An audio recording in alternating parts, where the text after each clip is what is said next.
जय हिंद दोस्तों। आज हम देखते हैं 3.2 के जो और सारे जो प्रश्न थे उनको कैसे बनाने हैं, उनको देखेंगे आज हम। और हालांकि आप जो है कल बहुत अच्छे तरीके से ग्राफ को सीख चुके थे कि ग्राफ कैसे बनाना है। बात किया जाए अगर 3.2 की, तो 3.2 जो एक्सरसाइज है लगभग सब ग्राफ से रिलेटेड है और उनमें कुछ प्रश्नों को बताना है कि क्या वे उनके हल हैं, अनेक हल हैं या एक हल हैं, संगत हैं, असंगत हैं। तो इन सभी पर हम आज विचार विमर्श करेंगे, ठीक है। तो 3.2 में जो सवाल है, सवाल नंबर जो 2 है, वो कहा है कि अनुपातों a1/a2, b1/b2 और c1/c2 करके तुलना कर ज्ञात कीजिए कि निम्न समीकरण युग्म द्वारा निरूपित रेखाएं एक बिंदु पर प्रतिच्छेद करती हैं, समांतर हैं तो समपाती हैं। तो आपको बस बताना है कि ये रेखाएं प्रतिच्छेदित हैं या समांतर हैं या समपाती हैं। तो बस एक हम एग्जाम्पल देंगे आपको, इसमें से एक सवाल को हल करेंगे और आपको सबको बना देना है। देखिए, जैसे कि a1/a2, b1/b2, c1/c2। पहले तो हम इन सभी के बीच संबंध स्थापित करेंगे और संबंध स्थापित करने के बाद हम उसका क्लियरिफाई कर देंगे कि क्या वो सही में उसका प्रतिच्छेदित है या एक हल है या अनेक हल है या कोई हल नहीं है। अगर आपको कल वाला अगर कंडीशन याद होगा तो आपको याद होगा a1/a2 नॉट इक्वल b1/b2 के बारे में हम बोले थे कि उसका एक हल होगा। a1/a2 equal b1/b2 not equal c1/c2, तो इसके बारे में हम बोले थे कि इसका कोई हल नहीं है। a1/a2 equal b1/b2 equal c1/c2, इसका अनेक हल हम बताए थे जिसमें रेखाएँ जो हैं समपाती थी।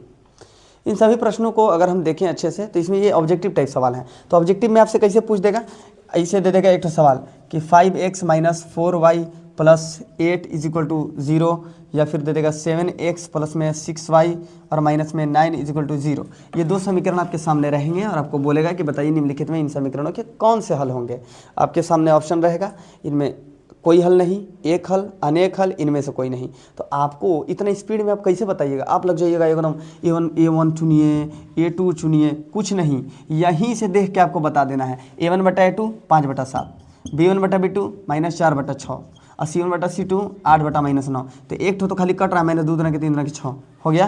तो a1/a2, b1/b2, c1/c2 तीनों में कोई बराबर नहीं है।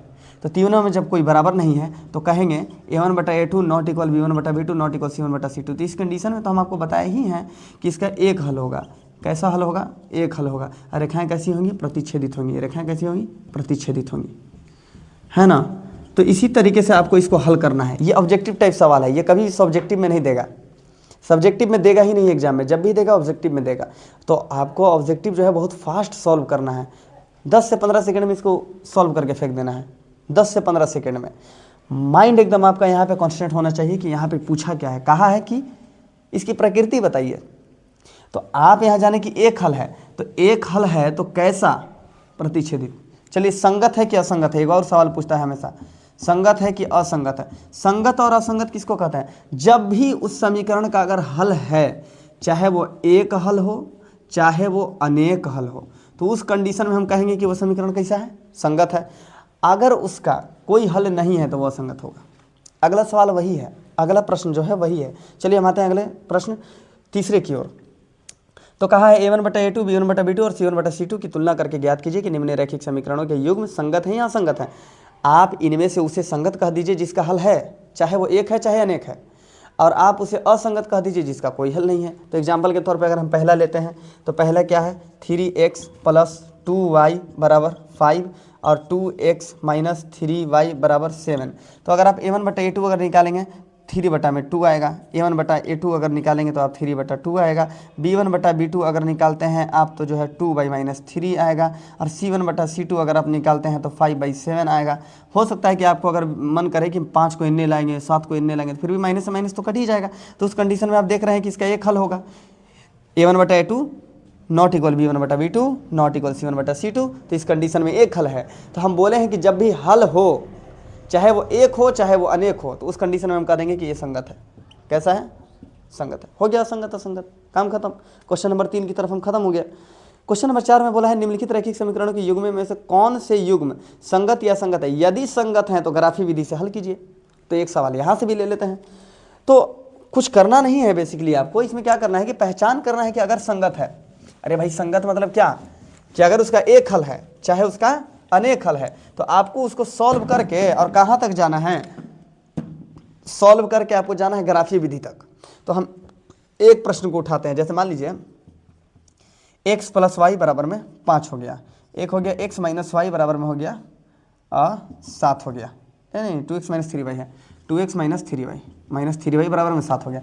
तो आप यहाँ a1 देखिए, a1 बटे a2 देखिए, यहाँ कुछ नहीं तो 1 और यहाँ 2।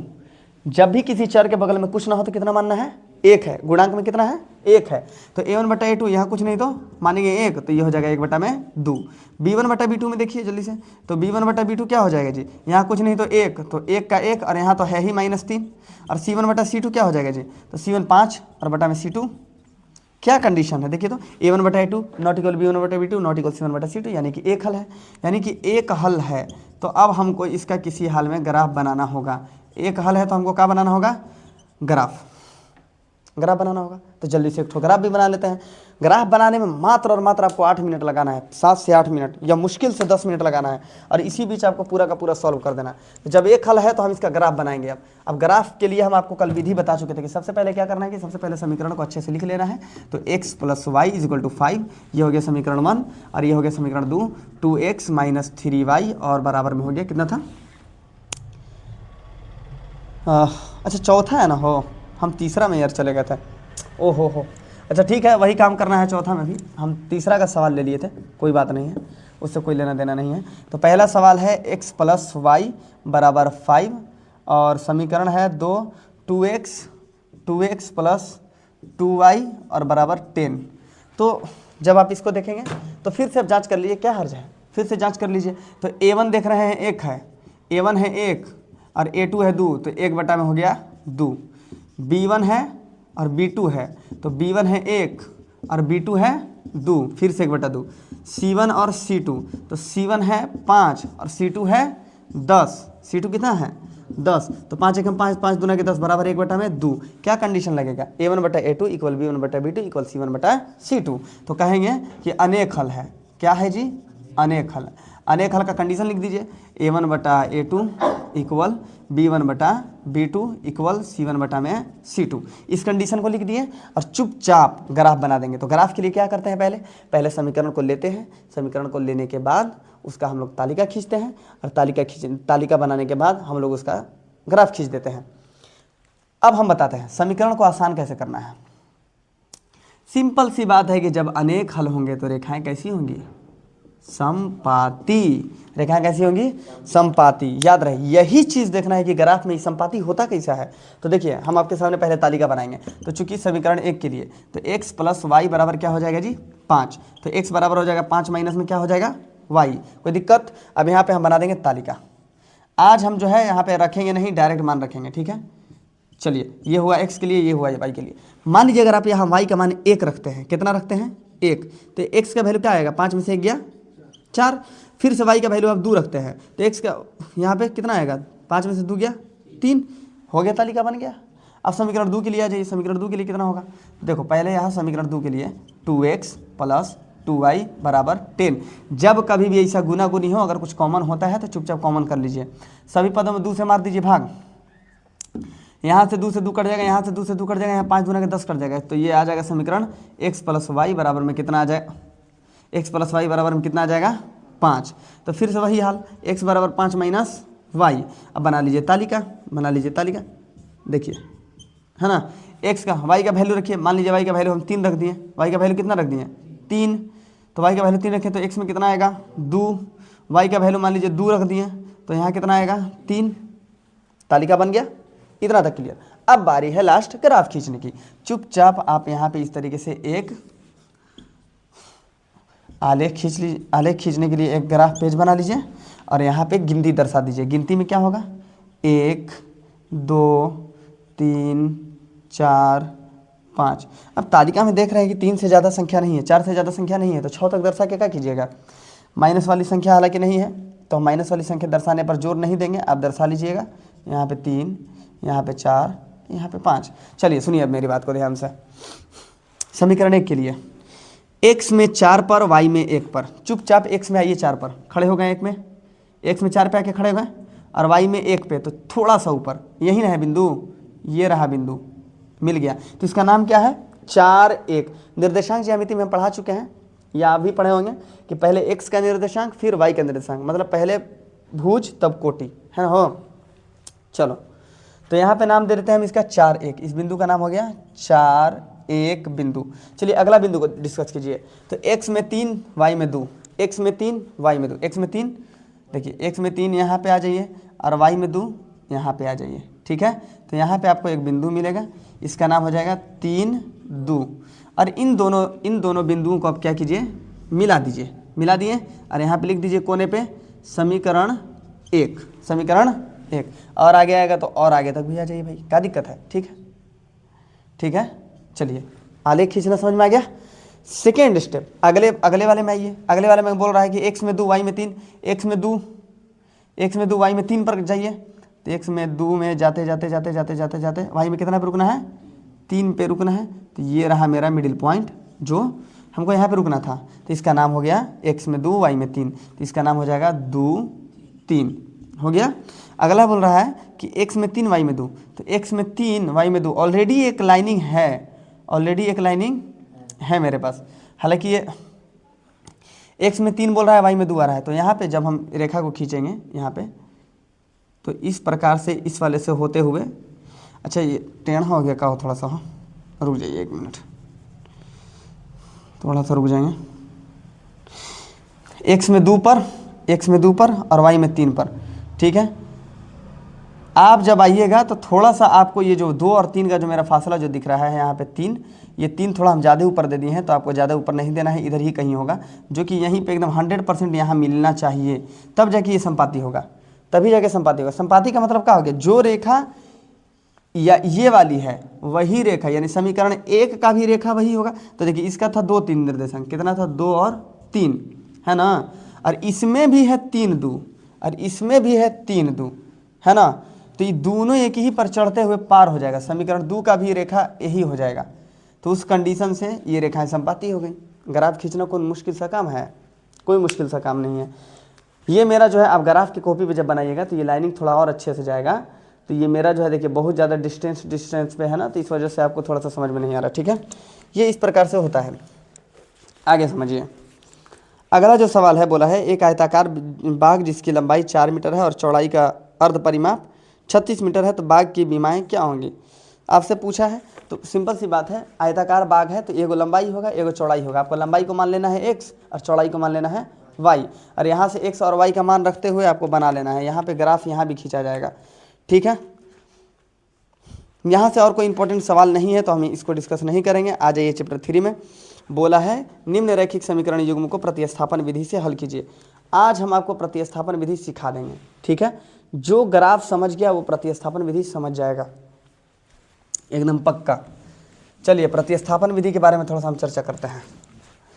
2 नंबर का सवाल यहाँ से एकदम बोर्ड एग्जाम में एकदम 100% आने वाला है, लिख के ले लीजिए एकदम पक्का। प्रतिस्थापन विधि जानबूझ के पूछता है क्योंकि सब स्टूडेंट को लगता है कि विलोपन विधि ही आसान है। तो आज आप प्रतिस्थापन विधि को सीख लीजिए। देखिए एकदम आराम से समझाएंगे। देखिए सबसे पहला जो है समीकरण है x + y = 14 और ये है x - y = 4। देखिए सबसे पहली बात कि प्रतिस्थापन विधि में हम किसी एक समीकरण का चयन करेंगे, चाहे वो समीकरण 1 को चुनेंगे चाहे वो समीकरण 2 को चुनेंगे।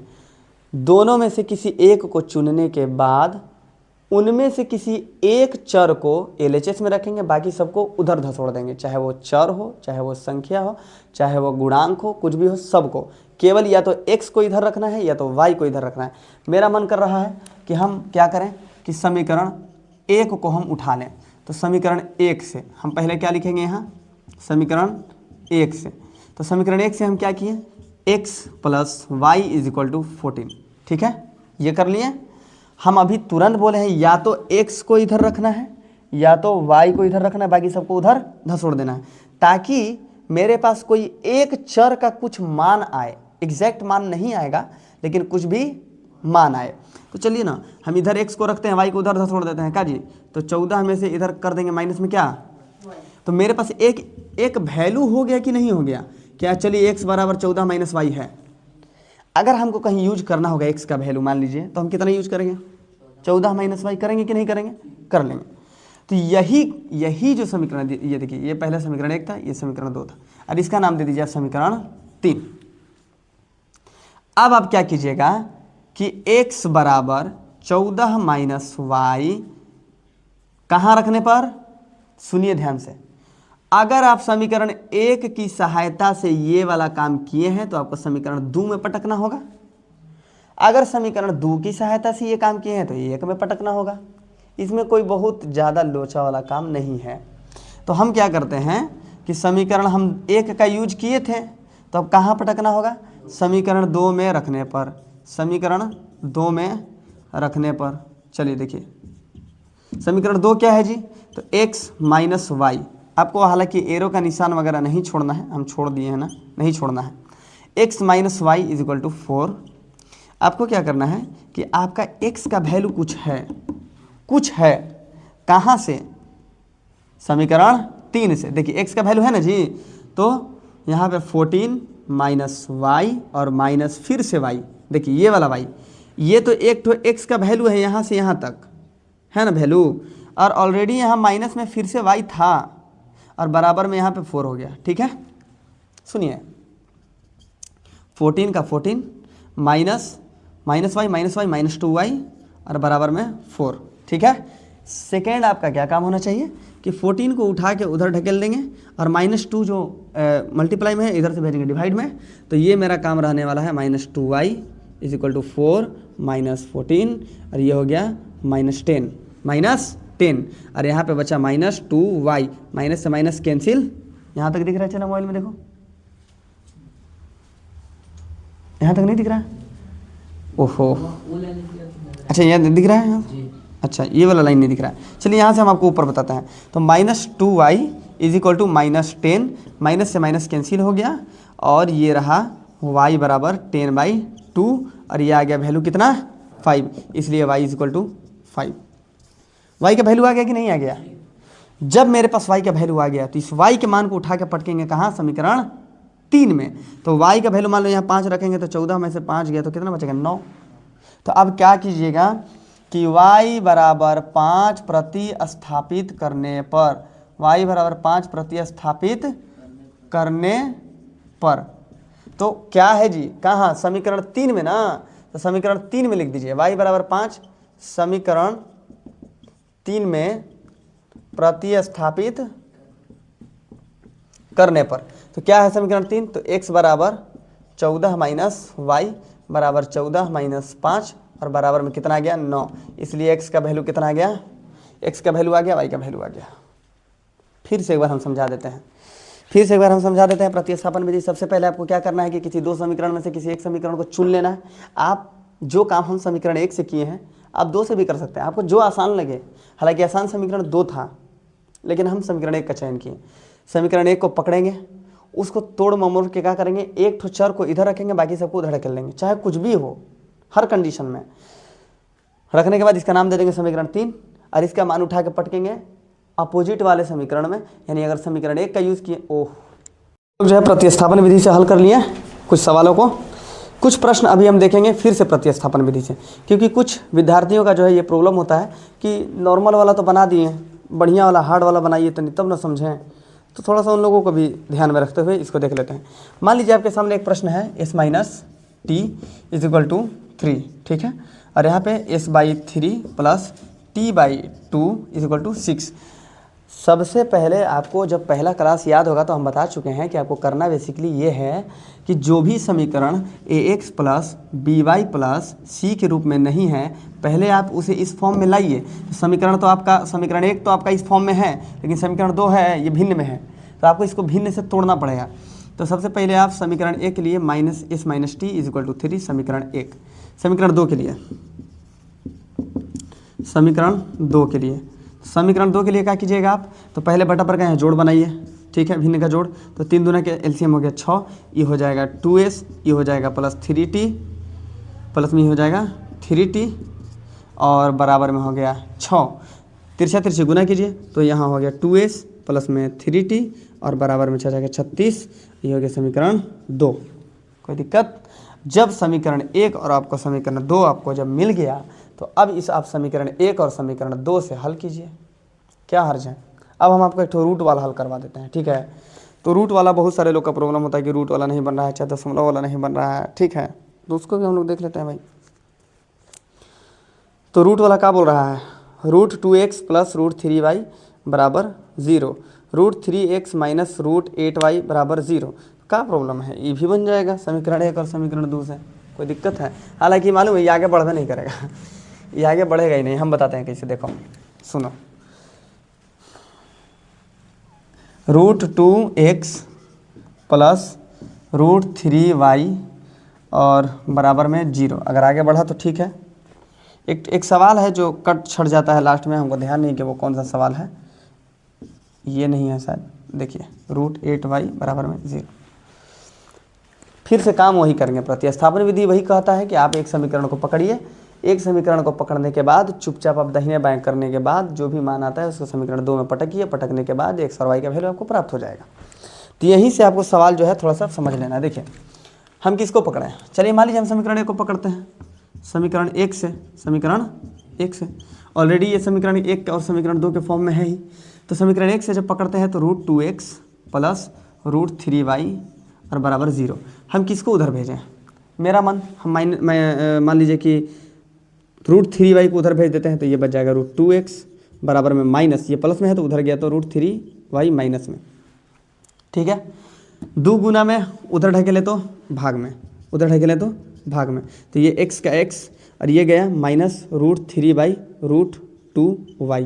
कोई दिक्कत है, ये हो गया इसका x का वैल्यू। अब आप x के जगह पे क्या पटकेंगे हर जगह, तो x के जगह पे आप इसको पटकेंगे समीकरण 2 में। तो अब आप लिखिएगा कि x बराबर माइनस रूट 3 रूट 2y, समीकरण कहाँ रखने पर, तो 2 में रखने पर। अभी हम बता चुके हैं कि जब समीकरण 1 का यूज़ करेंगे तो कहाँ पटकेंगे मान, 2 में, और 2 का यूज़ करेंगे तो कहाँ पटकेंगे मान, 1 में। तो समीकरण आपका 2 क्या है, तो रूट 3 का रूट 3, रूट 3 का रूट 3, और यहाँ क्या है x, और x के जगह पे आपको क्या रखना है ये, ठीक है।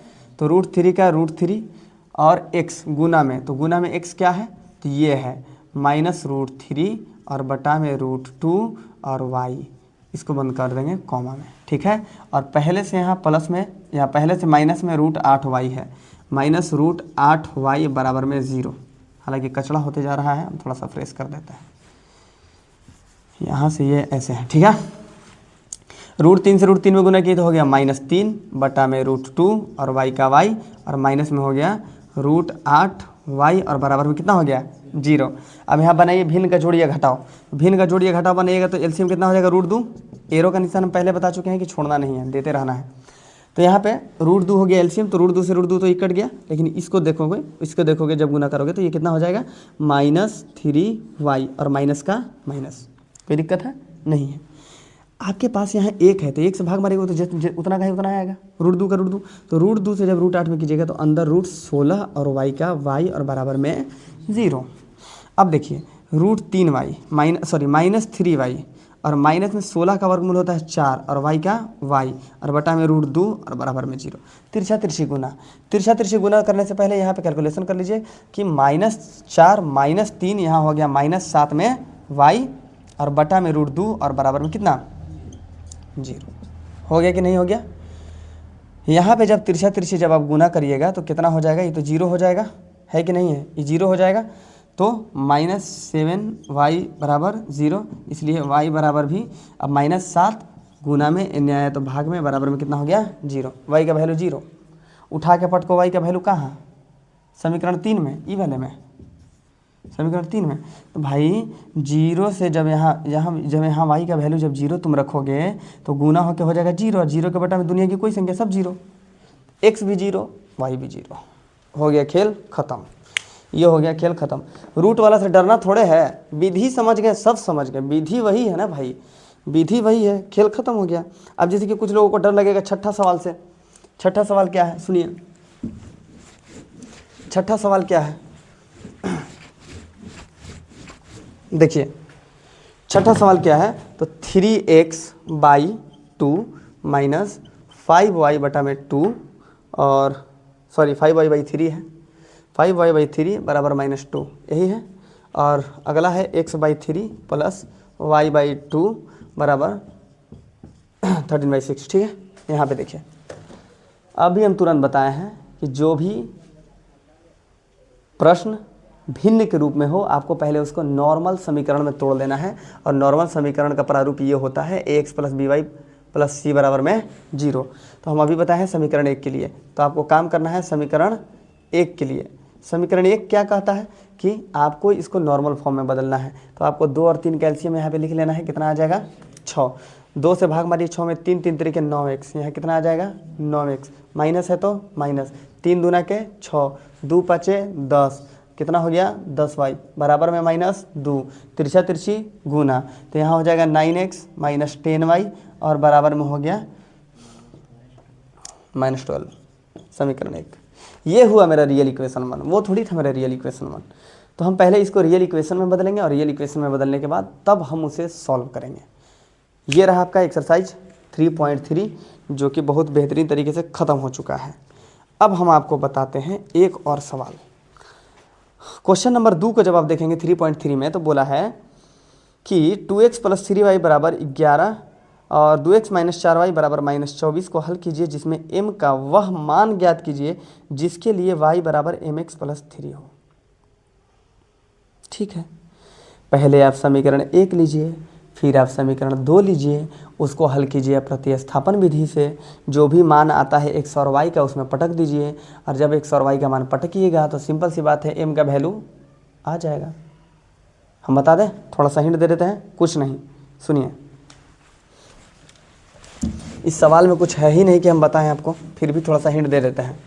देखिए बहुत सारे लोग y बराबर mx + 3 को देख के डर गए, तो ये रहा 2x + 3y बराबर 11, ये रहा इक्वेशन 1। और इक्वेशन 2 क्या है, तो 2x - 4y और बराबर में -24, यही है ना जी। चलिए, और क्या बोला है कि फिर हम m का मान ज्ञात कीजिए, कब, यदि y बराबर mx + में 3 है तब। तो आपको क्या करना है, आपको प्रतिस्थापन विधि से दोनों को हल कर लेना है। हल करने के बाद मिलेगा कुछ x का मान और कुछ मिलेगा y का मान, ये दोनों को उठा के यहाँ पटक देना है, कुछ y का और कुछ x का। m अकेला बच जाएगा, m का वैल्यू निकल गया। हो गया कि नहीं हो गया, कुछ नहीं करना है, सिंपल सी बात है। चलिए अब हम आते हैं लैंग्वेज क्वेश्चन में। ठीक है, लैंग्वेज क्वेश्चन क्या है आपका, उसको थोड़ा सा देख लेते हैं। हालांकि एक्सरसाइज बड़ा है, फिर भी हम कोशिश करेंगे कि आज जो है आपको बहुत हद तक सारे प्रश्नों को करा दिया जाए। एक कम से कम एक्सरसाइज 3.3 तक तो करा ही दिया जाए। तो प्रश्न ये है भाई कि 2 संख्याओं का अंतर 26 है और एक संख्या दूसरी संख्या की 3 गुनी है, तो उन्हें ज्ञात कीजिए। क्या सवाल है, यही सवाल 2 नंबर में दे के और फंसा लेता है। बस स्टूडेंट ऐसा तो सीख लेता है मुंह देखा हुआ, लेकिन उसको जो है अंदर वाला चीज़ पता नहीं है कि उसको ढालें कैसे हम इक्वेशन के रूप में। इक्वेशन के रूप में ढालना बहुत आसान बात है भाई, बहुत आसान बात है। प्रश्न को गौर से पढ़ना है, क्योंकि प्रश्न जब भी रहेगा 2 टुकड़े में रहेगा, प्रश्न अकेले नहीं रहेगा, जब भी रहेगा 2 टुकड़े में रहेगा। तो जब 2 टुकड़े में है तो हम उसे क्या करेंगे, 2 इक्वेशन में बांटेंगे, और 2 इक्वेशन में बांटने के बाद हम उसे हल कर लेंगे। देखिए पहला बोला है 2 संख्या का अंतर 26 है, और से पहले बस इतना ही पढ़िए आप। 2 संख्या का अंतर 26 है, मतलब 2 संख्या है, 2 संख्या है, उसका अंतर 26 है। अब वो संख्या कुछ भी हो सकती है, तो हम कुछ भी में क्या मानेंगे, एगो x है, एगो y है, एगो x है और एगो y है। तो हम यहाँ पे मान लेते हैं कि माना कि पहली संख्या, यहाँ पे क्या मान लेंगे, माना कि पहली संख्या कितना है, x है, तथा दूसरी संख्या कितनी है, y है। तो प्रश्न से एग्जामिनर सिर्फ आपका बनाया हुआ प्रश्न नहीं देखेगा, वो देखेगा आपका तरीका भी। आप डायरेक्ट बना दिए समीकरण 1 समीकरण 2 से, रद्द मार देगा, कहेगा कि इसको कुछ नहीं आता है। आपको बजबता बढ़िया से इसे लिखना है। तो प्रश्न से, प्रश्न क्या बोल रहा है कि 2 संख्याओं का अंतर 26 है, तो इसलिए अंतर मतलब क्या, घटाओ। 2 संख्या को जब घटाएंगे आपस में तो कितना आएगा, 26 आएगा। हो गया समीकरण 1। पुनः प्रश्न से आइए, पुनः प्रश्न से। तो पुनः प्रश्न क्या बोल रहा है कि जो पहली संख्या है दूसरी संख्या की 3 गुनी है, यही है ना हो कि पहली संख्या जो है दूसरी संख्या के 3 गुनी है। चलिए सुनिए, पहली संख्या कौन है, x है, दूसरी संख्या कौन है, y है। पहली संख्या दूसरी संख्या से भी 3 गुनी है, लो 3 गुनी ठोक दिए, हो गया। तो x का x प्लस 3y उधर, इधर है तो माइनस 3y बराबर 0। हालांकि इसको करने की कोई ज़रूरत नहीं। अब हमसे पूछिए क्यों, आपको समीकरण 3 बनाने की कोई ज़रूरत नहीं है, ये ऑलरेडी बना हुआ है, x बराबर 3y।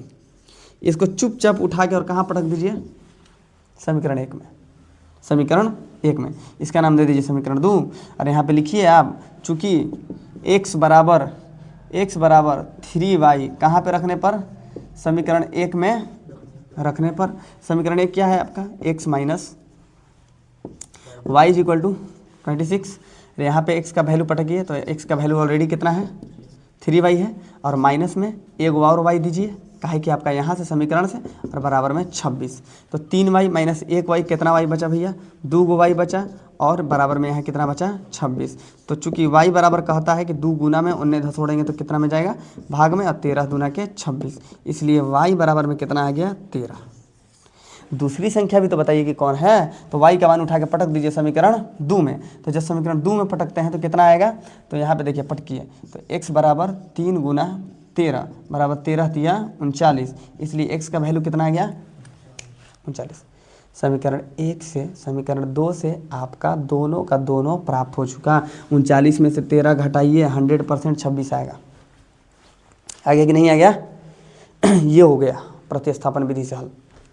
प्रतिस्थापन विधि अगर आप सीख गए तो आपका 2 नंबर एकदम झोली में है।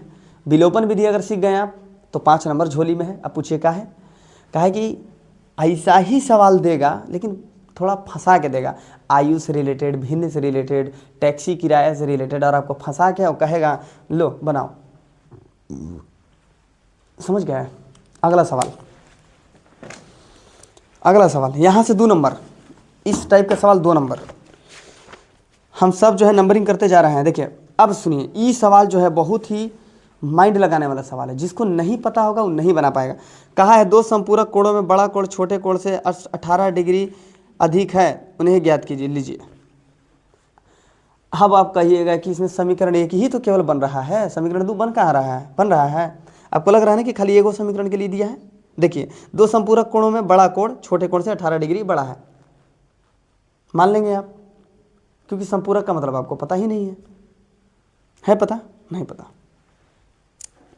चलिए, तो समपूरक, दो समपूरक अगर कह दिया, पूरक अगर कहता और समपूरक, तो दोनों में फर्क है। बात को समझ गया? पूरक माने 90 डिग्री, पूरक का मतलब 90 डिग्री, समपूरक का मतलब 180 डिग्री। ठीक है, पहला तो ये हो गया कि अगर 2 कोण है मेरे पास, एगो x कोण एगो y कोण, तो इसका मतलब दोनों को जोड़ने पे 180 आएगा, दोनों को जोड़ने पे। ये तो एकदम बात तय हो गया। देखिए ये तो बात तय है, ये तो बात तय है। तो पहले बोला है 2 संपूरक कोण, तो मानेंगे कि माना कि पहला संपूरक कोण, क्या मानेंगे, पहला संपूरक कोण कितना डिग्री, x डिग्री, और दूसरा संपूरक कोण हम शॉर्ट में मान ले रहे हैं, आप मान लीजिएगा, दूसरा संपूरक कोण y डिग्री। इसलिए आप कह सकते हैं कि x degree plus y degree बराबर 180 डिग्री। आप पूछिए क्या है, क्योंकि संपूरक होते ही हैं दोनों, 2 कोणों के ऐसे योग जिनका योग 180 हो। पूरक हम किसको कहते हैं कि जिन 2 कोणों का योग 90 हो, जिन 2 कोणों का योग 90 डिग्री हो हम उसे पूरक कहते हैं, और जिनका 2 कोणों का योग 180 हो हम उसे समपूरक कहते हैं। हो गया, ये हो गया समीकरण 1। और बोला है कि जो पहला कोण है दूसरे कोण से 18 डिग्री बड़ा है। कितना डिग्री बड़ा है? तो देखिए, तो यहाँ पहले आपको पुनः प्रश्न से चूंकि लिख देना था, हम नहीं लिखे, पुनः प्रश्न से, सॉरी प्रश्न से, यहाँ तो प्रश्न से लिखेंगे, प्रश्न से। अब अगला लिखेंगे हम पुनः प्रश्न से, है ना। तो प्रश्न कहा है कि जो बड़ा कोण, बड़ा नहीं, जो पहला जो कोण है वो छोटे वाले मतलब दूसरे कोण से 18 डिग्री बड़ा है। बड़ा छोटा दिया है, तो बड़ा इसको मान लीजिए, पहला हो गया बड़ा, ये है बड़ा। तो बड़ा कोण छोटे कोण से 18 डिग्री बड़ा है, काम खत्म। अब आप फिर से हम वही काम बोलेंगे, इसको मान लीजिए समीकरण 2, इसको उठा कर पटक दीजिए समीकरण 1 में, यहाँ से निकल जाएगा कुछ वैल्यू, पटकिए। तो x प्लस वाई बराबर 180 में x बराबर y प्लस 18 को रखने पर तो रखिए। तो x प्लस उतना का करना है, x का वैल्यू उठाइए यहाँ से, y प्लस में 18 डिग्री और फिर प्लस में यहाँ ऑलरेडी क्या है y है और बराबर में 180 डिग्री, y क्या y 2y और प्लस में यहाँ कितना 18, उधर ढकेलेंगे तो माइनस में 18, कितना में हो जाएगा माइनस में 18। तो पहले से 180 डिग्री है और माइनस में इधर भेज दिए तो 162, यहाँ कितना बचेगा 162 और 2 गुना में इन्हें ढकेलेंगे तो भाग में, यहाँ अकेला का बच जाएगा y, इसको काट दीजिए, नहीं 81 डिग्री, तो y बराबर कितना आ गया 81 डिग्री। अब y का वैल्यू उठा के यहाँ पटक दीजिए, तो 81 में 18 जोड़ दीजिए, 81 8 89 और 10 99 हो गया ना। तो x का वैल्यू 99 डिग्री, x का वैल्यू कितना आसान है, सब आसान है। जो लोग नोट्स करना चाहेंगे, जो नोट करना चाहेंगे अपने कॉपी में, वो क्या करेंगे कि वीडियो को रोक के आराम से, हम साइड हट जाएंगे, हर बार तो हम हट ही गए, इधर आ ही गए, तो आप रोक के इसको देख लीजिएगा गौर से, कॉपी में उतार भी लीजिएगा। जो लोग नहीं पढ़े हैं, क्या कि बहुत सारे ऐसे स्टूडेंट हैं जो कहीं जिधर तिधर करके शुरू में जो है खूब ननिहाल ददिहाल बुआ घरे खाला घरे नानी घरे सगरों घूम के और जो है पढ़ा नहीं है, या तो जो है ट्यूशन छोड़ दिया है, उसको जो है कवर नहीं कर पा रहा है। तो आप लोग इसको देख लीजिएगा, वीडियो को रोक के और नोट्स बना लीजिएगा, है कि नहीं है। रह गया बात अगला सवाल। अभी तक हम आपको 3 से 4 प्रकार का सवाल बता चुके हैं, 3 से 4 प्रकार का। पहले याद कीजिए एकदम कल वाला ग्राफी विधि से, आज हम आपको 2-3 को प्रकार बता दिए। अब आप जो अगला जो प्रश्न जो देखने वाले हैं, एक क्रिकेट टीम के कोच ने 7 बल्ले 6 गेंद बल्ला और गेंद, पहले बल्ला है फिर गेंद है, तो बल्ला को कुछ मानेंगे, एक्स को कुछ, बल्कि गेंद को कुछ मानेंगे। तो यहाँ बल्ले तथा 6 गेंद, इतना तो पता चल गया कि संख्या नहीं मानना है, क्वांटिटी नहीं मानना है, क्योंकि ऑलरेडी क्वांटिटी दिया हुआ है। तो क्या मानेंगे भाई, टोटल मूल्य भी दिया हुआ है, तो मानेंगे क्या, तो अकेला एक बल्ला का मूल्य मानेंगे, एक बल्ले का मूल्य मानेंगे। ये सवाल हम हल नहीं करेंगे क्योंकि इसका कैलकुलेशन बहुत बड़ा हो जाएगा, ठीक है। तो हम वैसा सवाल बिल्कुल भी नहीं बनाने की कोशिश करेंगे जिसमें ज़्यादा समय लगे, समझा के छोड़ दिया जाएगा। ये सवाल आसान है, हम पहले बताते हैं ये सवाल आसान है। चलिए देखिए, तो बोला है कि एक क्रिकेट टीम के कोच ने 7 बल्ले तथा 6 गेंद 3800 रुपये में खरीदे। तो पहले तो आपको ये तो पता होना चाहिए कि भाई एक बल्ला तथा एक गेंद कितना का है। तो हम मान लेते हैं कि एक बल्ले की कीमत, बढ़िया से मान लेना है, पहले हम नहीं मान रहे हैं, छोड़ दे रहे हैं, इसे आप बना लीजिएगा। एक बल्ले की कीमत, तो एक बल्ले की जो कीमत है वो कितना मानेंगे हम, 100 रुपया। गेंद की कीमत कितना मानेंगे हम, y रुपया। चूँकि कोच ने कितना किया है, 7 बल्ले तथा 6 गेंद, तो 7 को बल्ला, तो क्वांटिटी के साथ हम अगर एक का अगर हम प्राइस अगर गुना करते हैं तो मतलब टोटल वैल्यू होता है। तो 7x प्लस में 6y और बराबर में कितना 3800, कितना 3800, समीकरण 1। क्योंकि ये किससे था, प्रश्न से। अब अगला क्या बनेगा, पुनः प्रश्न से, मतलब हम पुनः प्रश्न की ओर लौट रहे हैं। फिर क्या बोला है सवाल बोला है कि बाद में उसने 3 बल्ले तथा 5 गेंद 1750 रुपये में खरीदे। 3 बल्ले तथा 5 गेंद, फिर से क्वांटिटी में उसके प्राइस में 3x प्लस 5y और बराबर में 1750। और ये हो गया समीकरण 2। करिए हल दाहिने बाएं करके, इन्ने उन्ने करके, है कि नहीं है जी। समीकरण में ही तो बदलना बहुत बड़ी बात है भाई, समीकरण में बदल दिए, खेल खत्म हो गया, समझ गए। देखिए क्या बोला, एक नगर में टैक्सी के भाड़े में एक नियत, क्या मिनट हुआ देखिए तो 20, 19, 39। ठीक है, तो हम कोशिश करें कि ज़्यादा लोड एक वीडियो में ना दिया जाए। अगले वीडियो का इंतज़ार कीजिए और वो जो है आपको मिल जाएगा, प्रश्नों को हल कराया जाएगा। हम पहले ही बोल चुके हैं कि 15 दिन इसमें समय लिया जाएगा, 15 दिन के अंदर सारा बुक कंप्लीट कराया जाएगा। उसके बाद आपको ऑब्जेक्टिव कराया जाएगा, सीखने वाले सीख लेंगे और जिसको नहीं सीखना है वो कभी जीवन में नहीं सीखेगा। क्या है कि अगर उसके सामने अगर ला के अगर दुनिया का सबसे बेस्ट टीचर भी अगर खड़ा कर दिया जाए तो वो उससे भी नहीं पढ़ेगा। जो पढ़ने वाले होंगे वो चुपचाप जो एक वीडियो हम जो डाल रहे हैं उसको चुपचाप देखेंगे, देखने के बाद अपने कॉपी को खोलेंगे, रिवीजन करेंगे, काम खत्म। एग्ज़ाम नज़दीक है इसलिए आपके पास समय कम है। और इस बार जो न्यू जो 10th बैच वाले जो लोग हैं उन लोगों के लिए भी ये वीडियो बहुत ही ज़्यादा महत्वपूर्ण होने वाला है। तो आप सभी से आग्रह है कि आप सभी जो है इस वीडियो को आराम से शालीनतापूर्वक देखिए और उसका नोट्स बनाइए। हालांकि हम तो क्लास में बता ही देते हैं, कोशिश करना है कि एक भी पॉइंट छूटे ना। हाँ, एक और चीज़ कि जो लोग इस चैनल से जुड़े हुए हैं, चाहे वो मेरे कोचिंग के हों, चाहे इसके बाहर के हों, चाहे कहीं के भी हों, चाहे उनके छोटे भाई बहन हो जो इस बार 10th का एग्ज़ाम नहीं देने वाले हैं, यानी अब की बार तैयारी करने वाले हैं 2026 में, तो उनको सब विषय पढ़ाया जाएगा। पॉलिटी, इकोनॉमिक्स, जियोग्राफी सब पढ़ाया जाएगा। जैसे हम पढ़ाते हैं वैसे ही पूरे क्लास